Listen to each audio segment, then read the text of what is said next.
Security services are reporting more Russian strikes on Ukraine just a day after a wave of cruise missile attacks.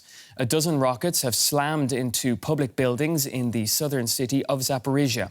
The explosions set off a large fire and killed at least one person.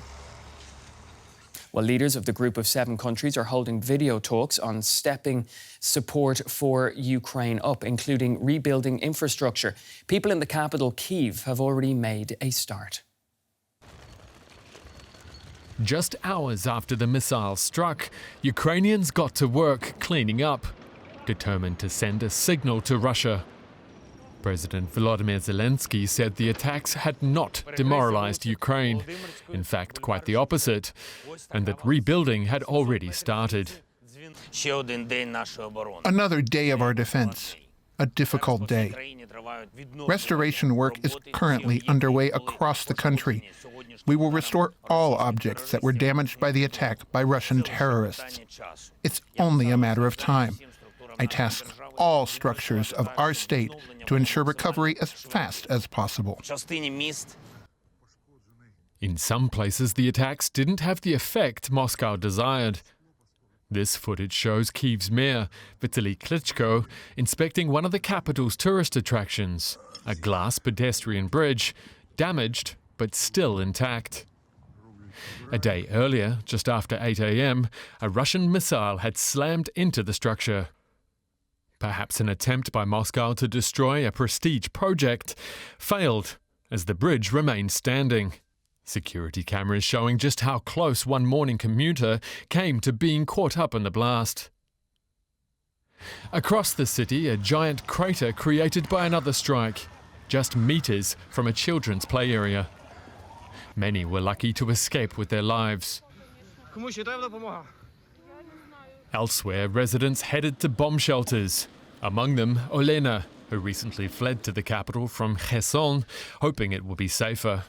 They want to destroy our people, our infrastructure, everything. I really don't know, and I'm extremely angry, While our kids, our people should I don't know what to say. Why? And Kyiv was not the only target.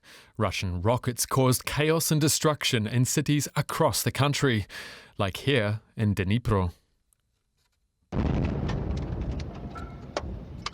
Despite Russia's escalation in the war, the spirit of the Ukrainian people and their resolve remains strong. But with reports of more Russian strikes in the south of Ukraine on Tuesday, many are wary of what's to come. Well, let's speak now to our correspondent in Kyiv, Matthias Bullinger. Matthias, good to see you. So there have been new airstrikes and new air raid alerts in Ukraine today. Can you give us the latest?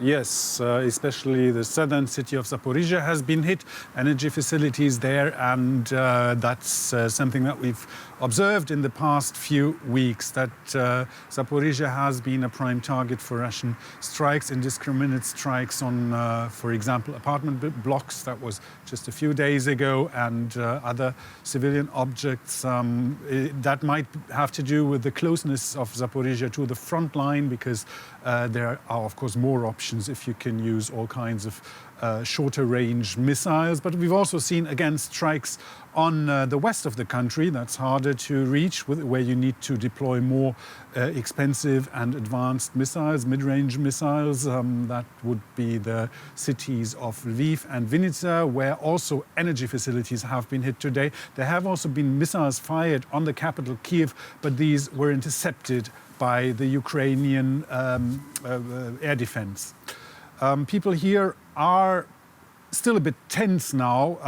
If you can see behind me, it's pretty empty on this Maidan Square, despite it being a wonderful late autumn day, very sunny. But the city is notably more empty today. And we've asked people on the streets what they are saying, and let's hear what they have replied. Emotion is hatred towards them. It is so big that you start understanding that they are not human. What else can I say?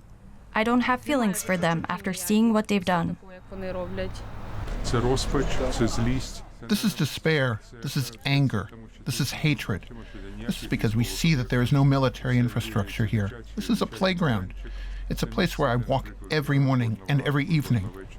This emotion is caused by the fact that your life was and is under threat.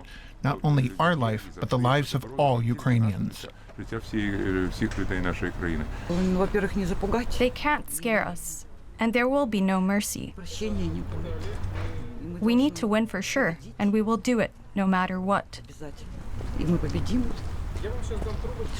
And I want the whole world to understand that there can't be any agreements. This is a question of our lives.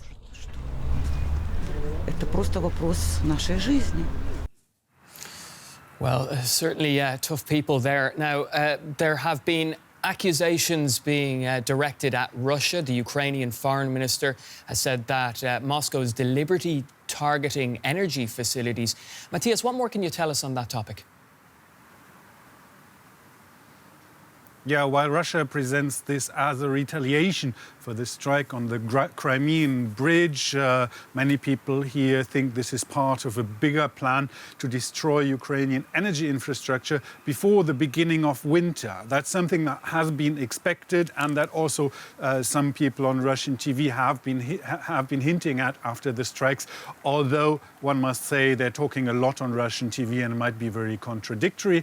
But the expectation that Russia would target energy infrastructure has been here for some time, and there were precedents, for example, when there was the Ukrainian counter-offensive in the Kharkiv region. Russia also targeted, in retaliation, targeted power stations in Kharkiv city, we know that Russia is targeting civilian infrastructure as a means to intimidate people, and this could be really part of that. Thanks, Matthias. DW correspondent in Kyiv, Matthias Bullinger. Well, NATO is preparing for 2 days of talks on Ukraine. The head of the alliance, Jens Stoltenberg, says members will work to replenish stockpiles depleted by the war. DW correspondent Terry Schultz joined a news conference with the NATO chief in Brussels.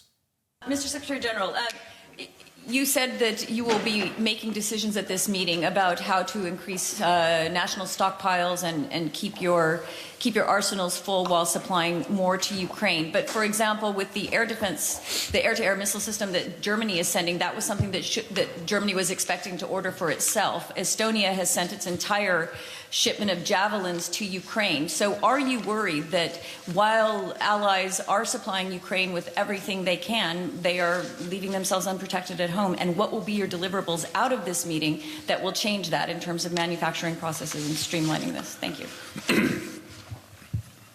So, NATO allies have provided unprecedented support to Ukraine with capabilities, weapons, ammunition, different types of military support. And that is something, of course, we welcome, and we have encouraged this from NATO ever since the invasion started. Actually, we did that before the invasion. We have to remember that NATO allies have provided support to Ukraine since 2014, including training tens of thousands of Ukrainian officers, soldiers, which are now playing a key role in the defense against the Russian aggression against Ukraine. But after the invasion, allies stepped up. And of course, very much of the support that NATO allies have provided, the javelins, the air defense systems, the ammunition they have provided to Ukraine, that has been taken from existing stocks. So by doing that, they have reduced their stocks. But that has been the right thing to do, because it is important for all of us that Ukraine wins the battle, the war against the invading Russian forces. All right, well, DW's Terry Schultz joins me now from Brussels. Terry, great to see you. So we've just seen there that you spoke to NATO Secretary-General Jens Stoltenberg ahead of that NATO meeting. What details has he given on what we can expect in those meetings? Hi, Pablo. Secretary General Stoltenberg calls this an important moment for transatlantic security. Now, they say that about a lot of NATO meetings, but certainly this week there are a lot of concerns topping the defense minister's agenda. You've got these new attacks on Ukraine, which the Secretary General calls horrific and indiscriminate. You've just had the attempted annexation of more territory in Ukraine, the sabotage on the Nord Stream pipelines. Secretary General Stoltenberg says that President Putin is failing, and that's why he's getting ever more desperate. But that does raise concerns for allies as they're being asked to send ever more weapons to Ukraine. And of course, some of those weapons, as he just explained, comes from their own stockpiles, weapons that they felt they needed to keep on hand in case their own territory is attacked. So tomorrow there will be a meeting of the Ukraine Contact Group, which is led by the United States and involves not just NATO allies, but dozens of other countries as well, trying to ramp up supplies for Ukraine. And the Ukrainian defense minister will join allies for dinner to bring with them the situation on the ground. Terry, you've touched on it there, but NATO has said it's going to continue to support Ukraine as long as it takes. But like you've sort of touched on there, there are concerns among some countries, right? That's right. The longer it takes, the more concerned that countries are, because, of course, money is tight with a recession looming, and the weapons manufacturing process is really not that quick. And so even if they had the money to spend on new weapons, it takes a while to replenish arsenals. So that's something I looked into ahead of this meeting. Let's take a look at what I found.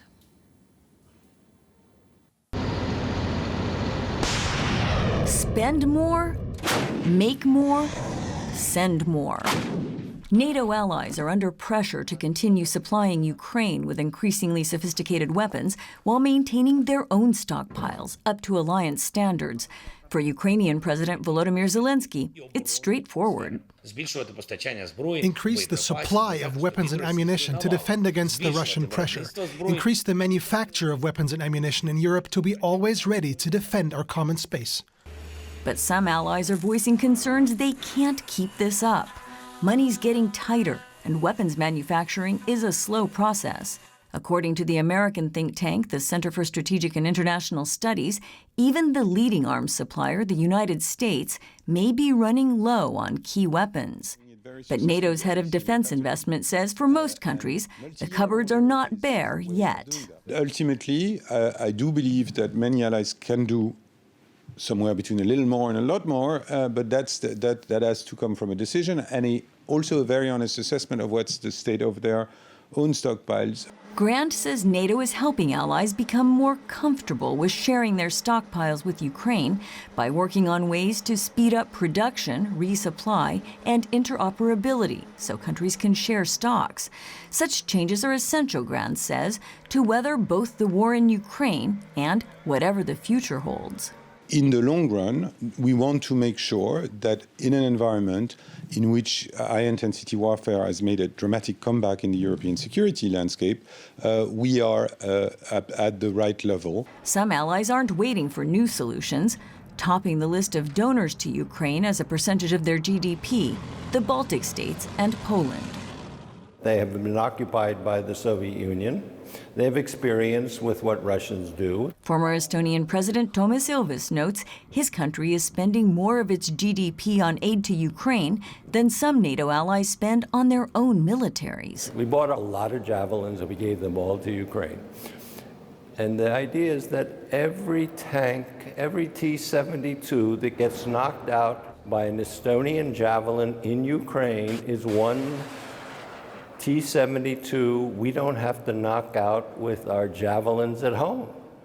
Ukraine's former foreign minister Pavlo Klimkin also urges NATO countries not to make a distinction between helping his country and protecting themselves. The real eastern flank of NATO, although an informal one, is also in Ukraine. So to have a strategic vision on how to deliver weapons to Ukraine is a point of being credible for the West. Klimkin hopes this increased integration will also speed the process of Ukraine becoming the formal eastern flank of NATO once the war is over. So, Terry, money and arms, the main issues there. What's your assessment on that? How do you see it going? Well, Secretary General Stoltenberg admits that the processes need to be sped up. His own country, Norway, has said that it's going to have to lower the level at which it keeps its own munitions in order to send more to Ukraine. Stoltenberg says right now that's the right thing to do. So this is what allies are going to be discussing, how to speed up and enlarge their procurement processes so that they can make bigger orders, so that manufacturers can move more quickly. But at the same time, some countries are feeling a bit nervous about having to lower their own stocks to send more to Kyiv. Thanks for your reporting, Terry. DW's Terry Schultz in Brussels. All right, well, let's speak to DW political correspondent Julia Saudeli. Julia, great to see you. So, Ukraine's President Volodymyr Zelenskyy and G7 leaders are holding a video conference actually right now under Germany's chairmanship. What kind of results can we expect from that meeting? Well, we've heard from the White House that the call has supposedly ended, so they have come to the end of the meeting. And we've already heard some topics that have been discussed within the meeting. We've heard that Ukrainian President Zelenskyy has, as expected, called for more support from G7 countries in terms of air defense systems for Ukraine. This is something that is directly related to the attacks from Russia on Ukrainian cities on Monday. And it is also the reason why this G7 meeting was convened by the presidency holder, Olaf Scholz, the Chancellor of Germany, yesterday. But we also heard Zelenskyy calling on a strong price cap on gas and oil coming from Russia, coming from G7 countries. That is also something that the Ukrainian president wanted to stress. And we've heard from a possible draft statement that might come out soon out of this G7 meeting from G7 countries, in which G7 countries reportedly reiterated their support for Ukraine, and they promise that they will continue to support Ukraine as long as it takes. Now, Julia, German Defence Minister Christina Lambrecht has promised to deliver the air defence system that we heard about in your report within days. Now, Ukraine has heard that promise before. Is Germany's credibility on the line here? Well, specifically, these air defense systems that are supposed to be delivered in the next coming days, or one of them at least, from Germany to Ukraine, they were promised to Ukraine back in June. But already at the time, Germany had made clear that these defense systems had to still be manufactured. So they had explained that it would take time for them to be produced.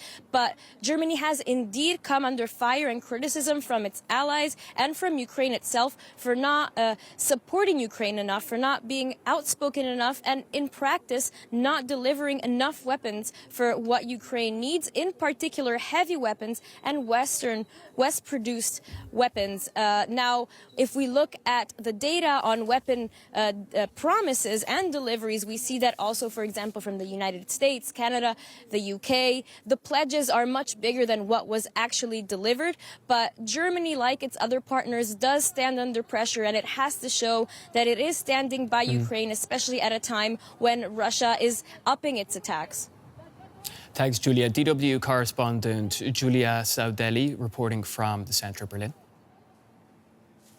Well, let's bring in our Russia analyst, Konstantin Eggert. Konstantin, how are these latest missile attacks on Ukrainian cities, the ones yesterday, being reported in Russia? I suppose that if you look at Russian social media and at state broadcasters, it's clear that the state is telling the Russians that Russian forces are only striking critical infrastructure and military sites, which is patently not true, but it's difficult to verify for many TV viewers in Russia.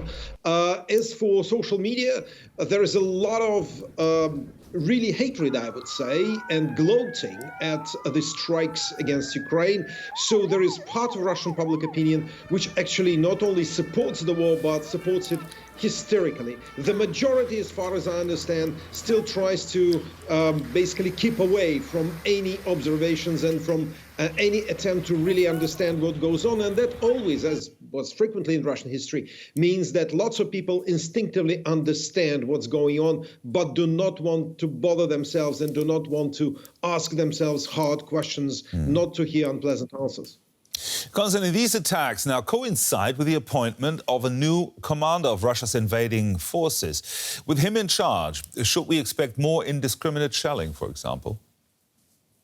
Yes, absolutely. General Surovikin is known to be a very apt bureaucrat who is very good at divining and figuring out what the bosses want. So it's clear for him that Putin now wants revenge, wants to be shown that there is maximum damage inflicted on Ukraine. So I'm sure the orders will be the harshest possible.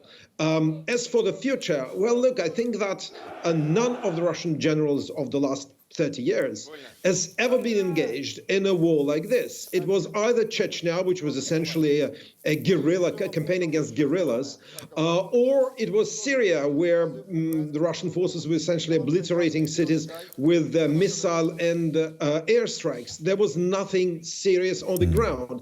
Whether General Surovikin will be able to tackle that remains to be seen. But again, as for the retaliation, as for the strikes, I'm sure they will continue, alas, and very sorry for those who will be the targets. Now, the president of Belarus, Alexander Lukashenko, has ordered his troops to deploy with Russian forces near Ukraine. How likely is that Belarus will now get fully involved in this war? I think we're still away from that, and I think that Lukashenko knows his forces are not at all motivated to fight in Ukraine. It's not their war, definitely. It's not accidentally that just yesterday Lukashenko has signed a decree which subordinated the KGB, it's still called the KGB in Belarus, the State Security Service, solely to the president, i.e. to him. That means he's afraid of a potential fallout of him becoming closer and closer to the Kremlin. And I think that if he starts to invade Ukraine together with Putin, a lot of consequences will follow, a lot of them very unpleasant for both Putin and Lukashenko. Our Russia analyst Konstantin Egert there. Thank you very much, Konstantin.